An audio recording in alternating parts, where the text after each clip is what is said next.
The next topic is chelation therapy and diseases of circulation. There are hundreds of doctors around the country who do chelation therapy. This therapy was found 30 or more years ago to be quite effective for circulation problems, but it's never been accepted by mainstream medicine. Coronary artery disease and diseases of circulation have many, many causes, and medicine is only coming around to understanding them perhaps 10 or 20 years after the alternative medicine doctors have been understanding them. The causes generally revolve around what are called free radical pathology. Free radicals are molecules that have an unpaired electron, and they can scar blood vessels. In fact, they can also scar DNA and lead to cancer and other chronic conditions. Most everybody has heard about antioxidant vitamins. I prefer to call them free radical scavengers. They help the body's defenses against these naturally occurring sparks. These sparks occur all the time, and to me it's analogous to a fire in a fireplace. If it's putting out a lot of sparks, those sparks can land on the rug and burn a hole in it. But if you put a big screen in front of the fireplace, it catches those sparks and you don't burn a hole in the rug. Or you can get cleaner burning wood. The antioxidants, or the free radical scavengers, are like the screen. It catches the sparks before it burns a hole in your rug or your cell. And if you get cleaner burning wood, you put out less sparks.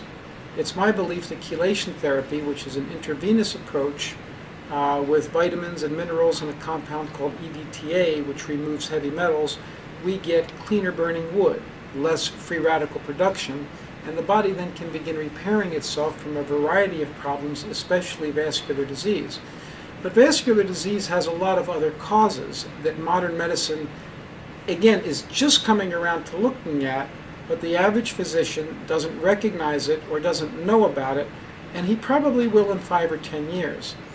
These include high insulin levels from eating too many carbohydrates. That's one of the biggest causes of vascular disease. Elevated homocysteine. That's a chemical that's related to an inadequate utilization of 3 B vitamins, B6, B12, and folic acid. It's measurable in blood. High levels of iron. The reason why women are protected from heart disease is not because of ovaries, but because of a uterus. They shed iron every month. And when they stop doing that, the risk of heart disease catches up to that of men. High levels of iron cause a rusting process in the body, and the iron can be removed very easily and very inexpensively. We all know about cholesterol. It's my opinion that cholesterol is not the bad guy, but it is how cholesterol is used by these other factors in the body. There are potentially bad forms of cholesterol. This would include certain forms of LDL, low-density lipoprotein, certain forms of the LDL, mind you, a compound called apolipoprotein A and lipoprotein B. If these are elevated, a person might have elevated risks for heart disease. Also, lack of the free radical scavengers, lack of exercise, and there are other factors that deserve to be looked at. Chronic inflammation, which can cause arterial disease, and elevated clotting capacity of the blood.